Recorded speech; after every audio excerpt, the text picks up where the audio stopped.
हमारे चैनल को सब्सक्राइब करें और बेल आइकन दबाना ना भूलें। नमस्कार, बीटीएन न्यूज प्रतिदिन में आप सबका स्वागत है। हम हाजिर हैं समाचारों के साथ। पहले मुख्य समाचार।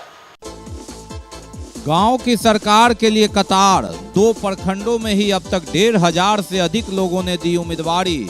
13 सितंबर तक होना है इन दोनों प्रखंडों में नामांकन। सबसे ज्यादा 1000 वार्ड सदस्य के दावेदार। बाढ़ का पानी घटने की रफ्तार हुई तेज। 2 दिन पहले पानी बढ़ने पर संशय की बन गई थी स्थिति। और केरल से हवाई जहाज के रास्ते आया एसएसबी के जवान के कोरोना संक्रमित होने की सूचना से सहयात्री सहमे।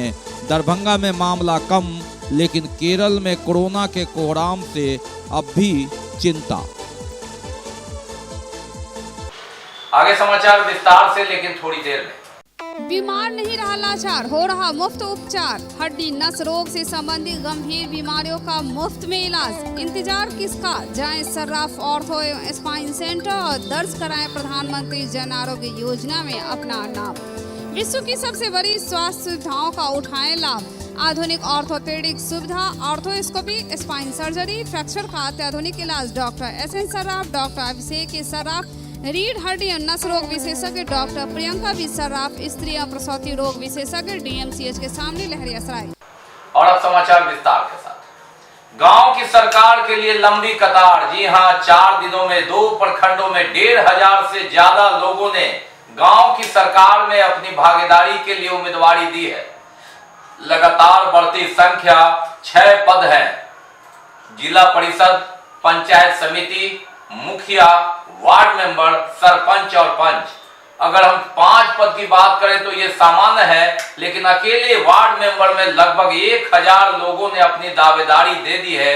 समझा जाता है कि हर घर नल जल योजना जो गांव में पिछले 5 सालों में वार्ड मेंबरों की देखरेख में हुआ और इस पद का महत्व बढ़ा, शायद उसी का यह परिणाम है।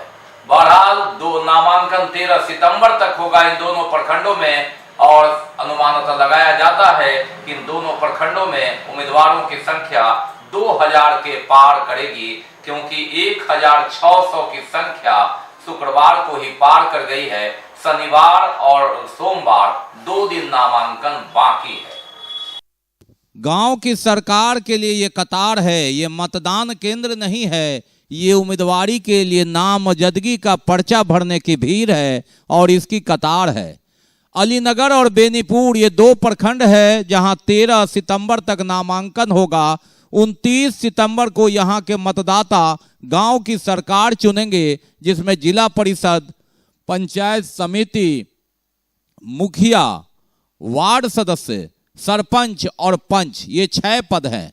4 पदों का चुनाव ईवीएम से होगा, जबकि सरपंच और पंच में मतपेटिका यानी मुहर का दौर, पुरानी याद ताजा होगी और तब बनेगी गांव की सरकार। सितंबर में ही ये तय हो जाना है। 29 तारीख के बाद 1 तारीख को अक्टूबर में ही मतगणना भी हो जाएगी, यानी चरणवार, चक्रवार। फिर दूसरे प्रखंड बहेरी की ओर प्रशासन, मतदान टीम रुख करेगा और इसके लिए लंबी कतार है। 4 दिनों में 7 सितंबर से नामांकन शुरू हुआ और 10 सितंबर तक यानी 4 दिनों में 1600 से ज्यादा लोगों ने गांव की सरकार में अपनी भागीदारी की दावेदारी पेश कर दी है। समझा जा सकता है कि कितना महत्वपूर्ण है ये उम्मीदवारी, गांव की सरकार में भागीदारी। जिला परिषद के लिए तो 37 उम्मीदवारों ने ही नामांकन दाखिल किया है, जिसमें 2 महिला और 35 पुरुष है। पंचायत समिति के लिए 176 लोगों ने नामांकन दाखिल किया, जिसमें 47 महिला और 89 पुरुष है। यहाँ पुरुष आगे है। मुखिया के लिए अगर हम बात करें तो 144 लोगों ने नामांकन दाखिल किया। यहाँ भी 60 महिला और 84 पुरुष हैं। सरपंच के लिए 97 लोगों में 36 महिला और 61 पुरुष हैं, और पंच के लिए 254 में से 139 महिला और 115 पुरुष हैं। लेकिन सबसे आश्चर्य की बात, ग्राम पंचायत सदस्य यानी वार्ड मेंबर 933 लोगों ने अपनी दावेदारी गांव की सरकार में भागीदारी के लिए नामांकन किया है, जिसमें 457 महिला और 476 पुरुष हैं। नल जल योजना ये वार्ड मेंबर ही देखते हैं। ये पद बहुत खाली रह जाता था, जिसके लिए उपचुनाव कराना पड़ता था, लेकिन वक्त बदला, समय बदला। 2001 में तो सामान्य स्थिति में चुनाव हुए थे। 2006 से जब आरक्षण का दौर आया तो 6/11/2016, लेकिन 21 में समय बदल गया। ग्राम पंचायत सदस्यों के लिए भीड़ और 933 यानी लगभग 1000 लोगों ने इस पद के लिए अपनी दावेदारी दे दी है। समझा जाता है कि 2 दिन अभी और नामांकन है, शनिवार और सोमवार को, और इन दोनों प्रखंडों में 1600, अगर हम संख्या की बात करें तो 1600 से अधिक 1641, ये संख्या 2000 से ज्यादा पार करना निश्चित लगता है, क्योंकि एनआर लगभग 3000 से ऊपर कट चुका है। ऐसी परिस्थिति में समझा जा सकता है कि गांव की सरकार में भागीदारी कितना महत्वपूर्ण है, कितना होड़ है, कितना जोर है, कितनी भीड़ है और कितना शोर है। कोरोना गाइडलाइन और बाढ़ की धार के बीच उम्मीदवारों की भरमार इन दोनों प्रखंडों में, जहां होना है पंचायत चुनाव। पंचायत चुनाव को लेकर जिला पदाधिकारी डॉक्टर त्यागराजन एसएम ने सभी अनुमंडल पदाधिकारी और प्रखंड विकास पदाधिकारी जो निर्वाची पदाधिकारी हैं उनके साथ बैठक की, समीक्षा की। सभी मतदान केंद्रों का स्वयं भौतिक निरीक्षण करने को कहा। मतदाता सूची अपलोड करने की बात कही। अनुमंडल पदाधिकारी को उन्होंने कहा कि वो निरोधात्मक कार्रवाई करें और जो दागी लोग हैं उन पर 107 से लेकर के थाने में बैठाने तक की काम करें। आदर्श आचार संहिता का पालन हो और निष्पक्ष चुनाव। जिला निर्वाचन पदाधिकारी डॉक्टर त्यागराजन एसएम ने सभी निर्वाची पदाधिकारियों और अनुमंडल पदाधिकारी के साथ बैठक की। कहा कि चुनाव में किसी भी स्थिति में ईवीएम बदलने में आधे घंटे से अधिक विलंब नहीं हो। उन्होंने कहा कि सभी मतदान केंद्रों का निरीक्षण 15 सितंबर तक भौतिक सत्यापन कर लें। स्वयं मतदान केंद्रों का सत्यापन करें निर्वाची पदाधिकारी। 6 वोटिंग कंपार्टमेंट प्रत्येक मतदान केंद्र पर बनाया जाना है और केंद्र संख्या, वार्ड नंबर, पंचायत का नाम समय पर अंकित करवा लें। प्रखंड एवं अनुमंडल स्तर पर नियंत्रण कक्ष की स्थापना करने को कहा गया। मतदाता सूची विखंडीकरण भी तेजी से करने की बात हुई। आदर्श आचार संहिता के संबंध में कहा गया कि जो योजना स्वीकृत है, जीपीडीपी में उसकी प्रविष्टि है, वहां काम चल रहा है, उसी योजना में काम होगा, नई योजना नहीं ली जाएगी।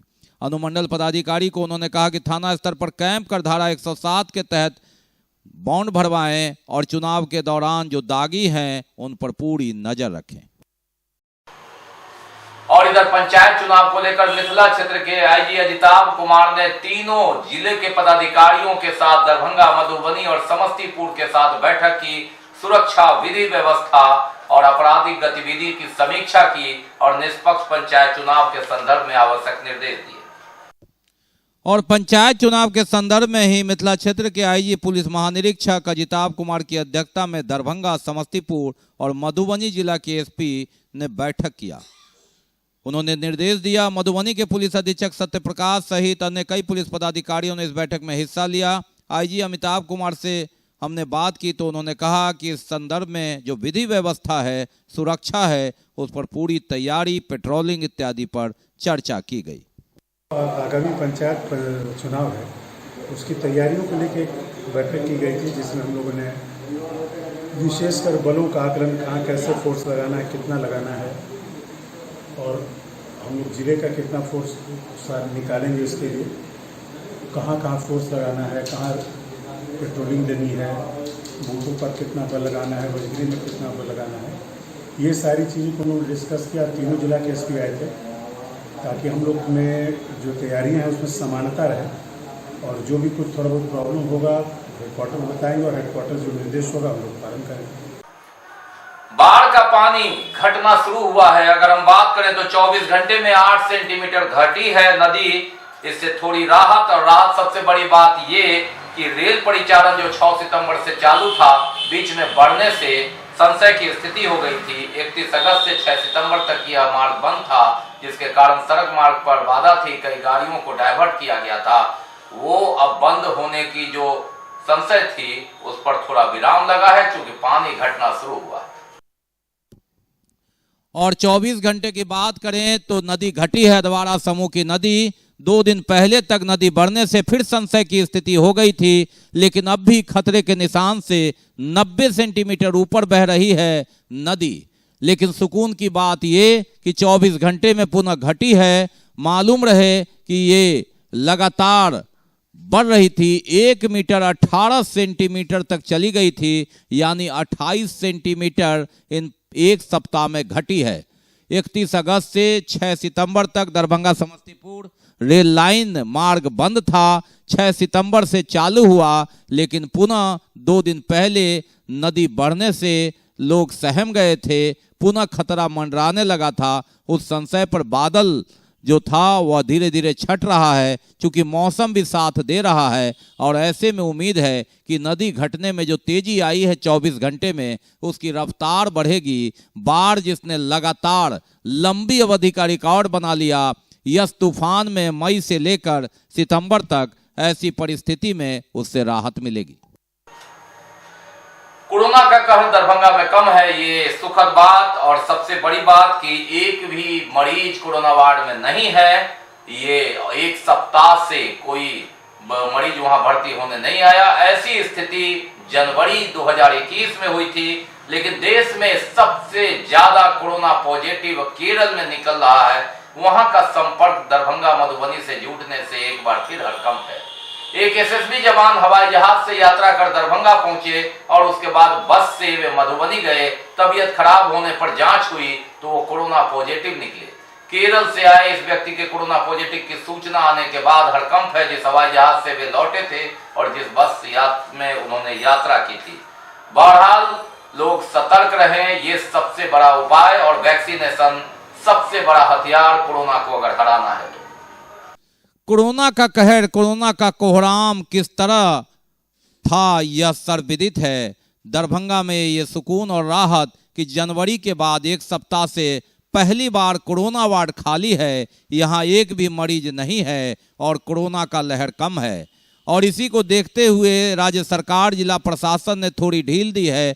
खाली कोरोना वार्ड और कोई मरीज नहीं। लेकिन फिर 1 दिन पहले केरल से एक व्यक्ति जो हवाई मार्ग से दरभंगा आए, बस से मधुबनी गए, बीमार पड़े, जांच हुई तो उसके बाद कोरोना पॉजिटिव निकलने के बाद हड़कंप है। सहयात्री सहमे हुए हैं जिन्होंने हवाई जहाज में यात्रा की, क्योंकि केरल ही ऐसी जगह है जहां का कोरोना कोहराम मचा रहा है, कहर बरपा रहा है। देश में कोरोना पॉजिटिव के मामले में 60 से 70% केरल का ही मामला है और गंभीर मामला है। ऐसे में हवाई जहाज से उस मरीज का यहाँ पहुँचना, बस से यात्रा करना और उसके बाद गंभीर रूप से बीमार हो जाने की सूचना के बाद सहयात्री थोड़ा सहमे। और यही सतर्कता गई दुर्घटना हुई वाली बात।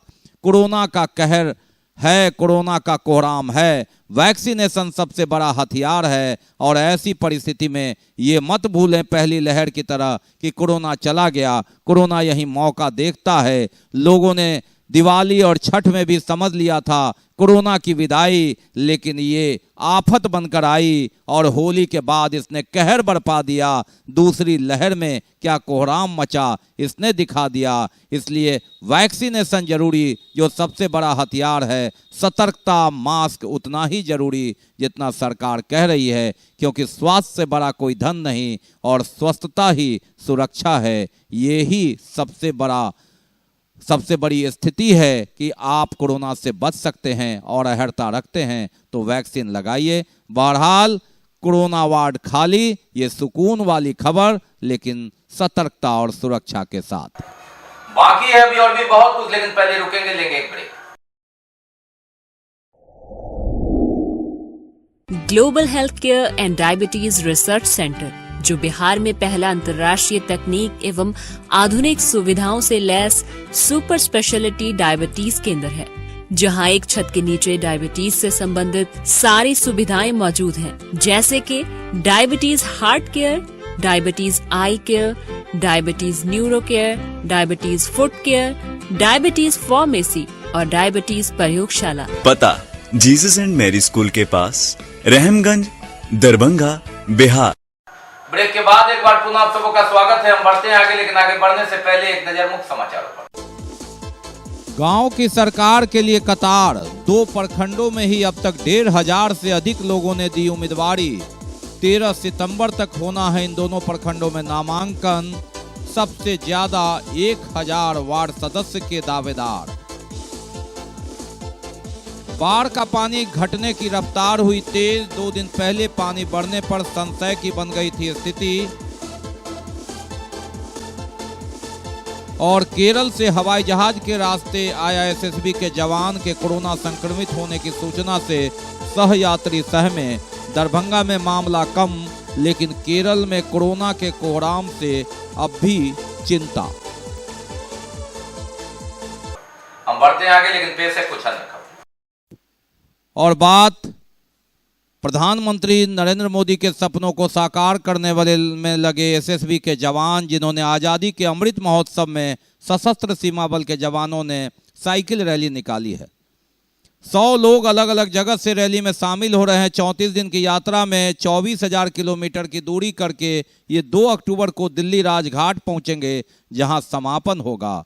दरभंगा के सांसद गोपाल जी ठाकुर ने हरी झंडी दिखाकर दरभंगा से रैली को आगे विदा किया। तेजपुर से निकली रैली 9 सितंबर को दरभंगा पहुंची और 10 सितंबर को दरभंगा से मुजफ्फरपुर के लिए साइकिल रैली आगे निकल गई। सांसद ने झंडी दिखाया। सुरक्षा के पूरे इंतजाम किए गए थे। माध्यम से जवान फिट इंडिया मूवमेंट से स्वच्छता अभियान, वैक्सीनेशन के साथ जनहित के साथ देश सेवा का प्रचार कर रहे हैं।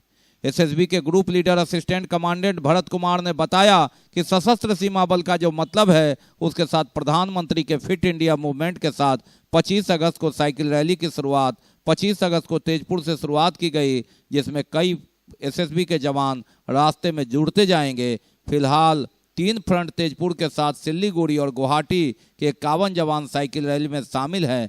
आगे यह कारवां बढ़ता जाएगा और संख्या बढ़ती जाएगी। हम लोग तेजपुर से रवाना हुए थे, तो तेजपुर की टीम को जो है लीड कर रहे हैं राहुल, एंड देन उसके बाद में गुवाहाटी से टीम को लीड कर रहे हैं रोहित, एंड देन इसमें सिलीगुड़ी जुड़ा। हर टीम में 17 बंदे हैं और करीबन ये हमारी जो यात्रा होगी 2463 किलोमीटर की यात्रा होगी और हम लोग 1 अक्टूबर को दिल्ली पहुंचेंगे तथा 2 अक्टूबर को राजघाट पर गांधी जी को श्रद्धा सुमन अर्पित करेंगे। भरत जी ने बताया है, जो फिट इंडिया मूवमेंट के तहत जो प्रोग्राम चल रहा है, उसी में हमारे एक जागरूकता अभियान भी समझ लिया जाए कि सब लोग फिट रहें, बढ़िया से रहें, स्वस्थ रहें और चीज़ों को देश जब चूंकि स्वस्थ रहेगा युवा तो और तरक्की करेगा। आज़ादी के 75वां वर्ष पूरने जा रहा है। इस अवसर पर आदरणीय प्रधानमंत्री श्री नरेंद्र मोदी जी, आदरणीय गृह मंत्री आदरणीय अमित शाह जी के द्वारा यह निर्णय लिया गया है, जो देश के अंदर जितने सरकारी विभाग हैं उसमें अमृत महोत्सव 22 और 23 तक मनाया जाएगा।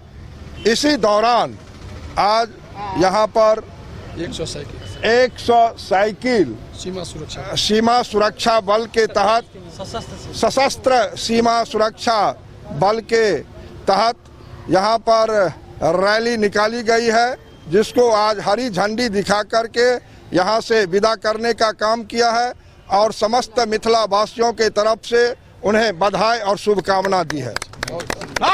और लोक अदालत का आयोजन, जी हां, 11 सितंबर शनिवार को दरभंगा में 11वें बेंच में मुकदमे की सुनवाई होगी। बेनीपुर और बिरौल न्यायालय प्रांगण में भी राष्ट्रीय लोक अदालत का आयोजन होगा। राष्ट्रीय लोक अदालत के आयोजन दरभंगा में 10 बजे से किया जाएगा। आपसी सुलहनामा के आधार पर कंपाउंडेबल वादों की सुनवाई होगी। व्यवहार न्यायालय दरभंगा में गठित बेंच नंबर 11 में जावेद आलम एडीजी 12 दरभंगा एवं श्रीमती बेबी सरोज वकील के साथ गोविंद झा पीठलिपिक को प्रतिनियुक्त किया गया है। मालूम रहे कि लोक अदालत में विभिन्न प्रकार के मुकदमों की सुनवाई की जाती है, जिनमें लंबित वाद यथा कंपाउंडेबल, आपराधिक वाद, एनआई एक्ट धारा 138 वाद, बैंक ऋण वसूली वाद, मोटर दुर्घटना दावा वाद, श्रम विवाद, विद्युत तथा पानी बिल संबंधी वैवाहिक विवाद, भूमि अधिग्रहण वाद, सेवा संबंधी वेतन भत्ता, राजस्व मामले, जिला न्यायालय में लंबित अन्य दीवानी मामले आते हैं। BSNL इत्यादि से संबंधित वाद का निष्पादन भी आपसी सुलह के आधार पर तत्काल किया जाएगा। में जो कंपाउंडेबल सेक्शन है, जो जिसको लोग राष्ट्रीय लोक अदालत की तरफ से, जो जिला विधिक प्राधिकार सेवा है उनके तरफ से जो नोटिस गया है, वो लोग जैसे जैसे यहाँ पे प्रेजेंटेशन हो रहा है या कल जो उपस्थित हो जाएंगे सूचक या फिर जो अभियुक्त लोग हैं, वो जो समनीय है, जो समझौते योग्य है, बहुत सारे मामले हैं, बैंक का है, बिजली का है, सभी मामले को यहाँ पर में डिस्पोजल किया जाएगा। दोनों पक्ष उपस्थित होकर के अपना अपना जो है सो जैसे जो कंप्रोमाइज़ का जो योग्य है वो मामला यहाँ पर में सुलभ हो सकती है। 11 एवं 12 सितंबर को भाजपा किसान मोर्चा प्रदेश कार्य समिति की बैठक का आयोजन होना है। इसमें भाजपा के दिग्गज नेता केंद्र से लेकर राज्य तक के यहाँ जुटेंगे। इसकी समीक्षात्मक बैठक हुई। सांसद गोपाल जी ठाकुर, नगर विधायक संजय सरावगी, क्योटी विधायक मुरारी मोहन झा, हायाघाट विधायक रामचंद्र शाह और MLC अर्जुन साहनी ने अपने कार्यकर्ताओं के साथ समीक्षा की तैयारी का जायजा लिया। बंद चीनी मिल के पुनरुद्धार, कर्मियों के वेतन इत्यादि मांग को लेकर गन्ना उद्योग विभाग के सचिव ने वीडियो कॉन्फ्रेंसिंग के जरिए जिला पदाधिकारी के साथ बैठक की और यहां की स्थिति से अवगत हुए। बिहार सरकार गन्ना उद्योग के सचिव द्वारा चीनी निगम लिमिटेड बंद इकाई के लिए पुनरुद्धार और कर्मचारियों के वेतन आदि संबंधित मांग को लेकर वीडियो कॉन्फ्रेंसिंग के माध्यम से उन्होंने जानकारी ली, समीक्षा की। जिला पदाधिकारी डॉक्टर त्यागराज NSM ने और अपर समाहर्ता विभूति रंजन चौधरी सहित अन्य पदाधिकारियों ने कॉन्फ्रेंसिंग में भाग लिया, स्थिति से अवगत कराया। सद्भावना यात्रा दल 12 दिनों की दक्षिण भारत यात्रा के बाद दरभंगा स्टेशन पहुंचा शुक्रवार को, जहां विद्यापति सेवा संस्थान ने उसका भव्य स्वागत किया। 29 अगस्त को दक्षिण भारत की यात्रा पर गया 20 सदस्यीय दल, उसके सदस्य शुक्रवार को दरभंगा स्टेशन पहुंचे, जहां विद्यापति सेवा संस्थान ने सभी सदस्यों को माला पहनाकर स्वागत किया। ये सदस्य तमिलनाडु, चेन्नई से लेकर आंध्र प्रदेश, श्रीशैलम और रामेश्वरम इत्यादि की यात्रा कर जगन्नाथपुरी गए। वहां से सकुशल ये दरभंगा स्टेशन पहुंचे। ये लोग हवाई जहाज से गए थे, जहां विद्यापति सेवा संस्थान, दरभंगा पर्यटन संस्थान इत्यादि ने उन्हें विदा किया था और सकुशल स्वस्थ होकर ये यहाँ लौटे। इन्होंने यहाँ की संस्कृति का प्रचार किया, आदान प्रदान किया, दक्षिण भारत से यहाँ की संस्कृति का मिलान किया, लोगों से बात की और कोरोना के कहर कम करने के लिए ईश्वर से प्रार्थना की।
तीज के बाद चौचंद और गणेश पूजा से भक्तिमय माहौल, कोरोना काल से निकलने की कवायद, हालांकि प्रशासनिक स्तर पर गाइडलाइन टाइट। 26 अगस्त से मंदिर, मस्जिद, सभी धार्मिक संस्थान खुले और इसी के साथ कोरोना काल से बाहर निकलने की छटपटाहट, कवायद, लेकिन संभल के। तीज चौचंद के बाद गणेश पूजा की धूम, कई जगह कोरोना गाइडलाइन के तहत ही आयोजन, भव्य आयोजन नहीं लेकिन श्रद्धापूर्वक आयोजन। महापौर बैजंती देवी खेड़िया के यहाँ भी हुआ आयोजन। कोरोना गाइडलाइन के तहत पूर्व महापौर ओम प्रकाश खेड़िया और मुट्ठू खेड़िया भी मौजूद रहे और राजनीतिक दल मतभेद से दूर अलग जदयू के जिला अध्यक्ष और बेनीपुर के विधायक अजय चौधरी भी वहां पहुंचे। राजनीति की धारा भले ही अलग हो, लेकिन भक्ति की धारा, सामाजिकता की धारा, सद्भाव की धारा और प्रार्थना की धारा एक हो। कोरोना से निकलने के लिए हर जगह छटपटाहट, कोरोना से बचते हुए धर्म आस्था का प्रतीक गणेश पूजा का आयोजन महापौर निवास एवं अन्य जगहों पर। हर साल हम लोग बहुत हर्ष उल्लास के साथ मनाते हैं, लेकिन 2 साल से कोरोना को लेकर थोड़ा सा हम लोग लिमिटेशन के हिसाब से हम लोग काम कर रहे हैं, क्योंकि गाइडलाइन जो है उसके हिसाब से हम लोग प्रसाद और दर्शन का कार्य कर रहे हैं। तो ये थे अब तक के समाचार, लेकिन विदा लेने से पहले एक नजर मुख्य समाचार। गांव की सरकार के लिए कतार, 2 प्रखंडों में ही अब तक 1500 से अधिक लोगों ने दी उम्मीदवारी। 13 सितंबर तक होना है इन दोनों प्रखंडों में नामांकन। सबसे ज्यादा 1000 वार्ड सदस्य के दावेदार। बाढ़ का पानी घटने की रफ्तार हुई तेज। 2 दिन पहले पानी बढ़ने पर संशय की बन गई थी स्थिति। और केरल से हवाई जहाज के रास्ते आया एसएसबी के जवान के कोरोना संक्रमित होने की सूचना से सहयात्री सहमे। दरभंगा में मामला कम, लेकिन केरल में कोरोना के कोहराम से अब भी चिंता। इसके साथ ही दीजिए हमें इजाजत इस प्रसारण से, लेकिन इस कोरोना काल में आप अपना बहुत ख्याल रखिए। आप हमारे लिए बहुत महत्वपूर्ण है। मास्क लगाइए, सोशल डिस्टेंस बनाइए, 2 गज की दूरी अपनाइए और अहड़ता रखते हैं तो सबसे बड़ा हथियार वैक्सीन जरूर लगाइए। नमस्कार, जय हिंद।